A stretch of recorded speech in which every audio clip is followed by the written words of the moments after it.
പ്രിയതാരത്തിന് വിട. സലീം കുമാറിന്റെ സംസ്കാര ചടങ്ങുകൾ വീട്ടിൽ. അന്തരിച്ച മലയാളത്തിന്റെ പ്രിയതാരം സലീം കുമാറിന്റെ സംസ്കാര ചടങ്ങുകൾ വൈകിട്ട് 3-ന് നടക്കും. വീട്ടുവളപ്പിലാണ് സംസ്കാര ചടങ്ങുകൾ നടക്കുക. രാവിലെ പറവൂർ ടൗൺ ഹാളിൽ മൃതദേഹം പൊതുദർശനത്തിന് വയ്ക്കും. ഉച്ചയ്ക്ക് 12 മണിയോടെ വീട്ടിലേക്ക് കൊണ്ടുപോകും. പിന്നീട് ഉച്ചതിരിഞ്ഞ 3 മണിയോടെ സംസ്കാര ചടങ്ങുകൾ നടക്കുമെന്നാണ് കുടുംബവുമായി ബന്ധമുള്ളവർ അറിയിക്കുന്നത്. ന്യൂമോണിയ ബാധിച്ച കൊച്ചിയിലെ സ്വകാര്യ ആശുപത്രിയിൽ ചികിത്സയിലിരിക്കെ ഇന്നലെ രാത്രി 10:43-നായിരുന്നു അന്ത്യം. 56 വയസ്സായിരുന്നു. ആശുപത്രി മോർച്ചറിയിൽ സൂക്ഷിച്ച മൃതദേഹം രാവിലെയോടെ ടൗൺ ഹാളിലേക്ക് കൊണ്ടുപോകും.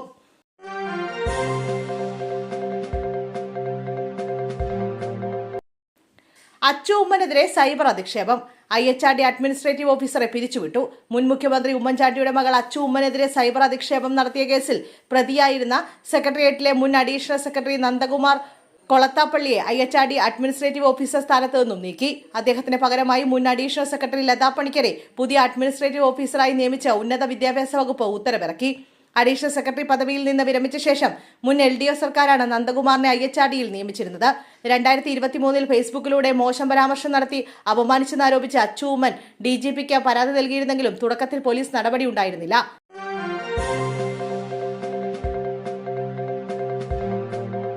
പാചകം ഇനി പൊള്ളും. ഗാർഹിക LPG വില വീണ്ടും കൂട്ടി. രാജ്യത്ത് സാധാരണക്കാരുടെ കുടുംബ ബജറ്റ് താളം തെറ്റിച്ചുകൊണ്ട് ഗാർഹിക ആവശ്യത്തിലുള്ള പാചകവാതക വില വീണ്ടും വർദ്ധിപ്പിച്ചു. സിലിണ്ടർ ഒന്നിന് 29 രൂപയാണ് കേന്ദ്ര സർക്കാർ കൂട്ടിയത്.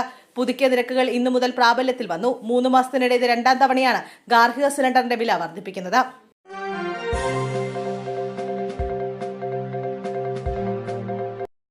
ലക്ഷദ്വീപിൽ ഭരണകൂടത്തിനെതിരെ പരക്ക പ്രതിഷേധം. MP 1-ാം പ്രതി. 22 കോൺഗ്രസ് പ്രവർത്തകർ അറസ്റ്റിൽ.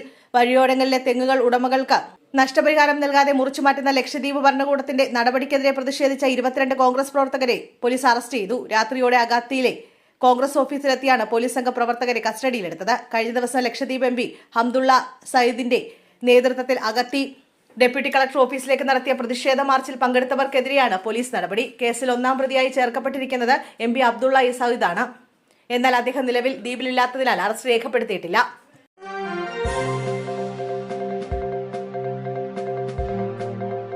പുനലൂർ മൂവാറ്റുപുഴ റോഡിൽ ദാരുണ അപകടം. കാറും ലോറിയും കൂട്ടിയിടിച്ച് 2 പേർ മരിച്ചു. 5 പേർക്ക് പരിക്ക്. പുനലൂർ മൂവാറ്റുപുഴ സംസ്ഥാന പാതയിലുണ്ടായ ദാരുണമായ റോഡപകടത്തിൽ 2 പേർ മരിച്ചു. കലഞ്ഞൂർ വലിയപള്ളിക്ക് സമീപം കാറും ലോറിയും തമ്മിൽ കൂട്ടിയിടിച്ചാണ് അപകടമുണ്ടായത്. പുലർച്ചെ 4 മണിയോടെയായിരുന്നു സംഭവം.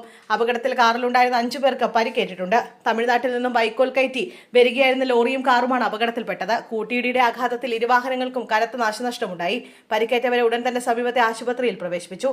ഇവരിൽ ചിലരുടെ പരിക്ക് ഗുരുതരമാണെന്നാണ് വിവരം.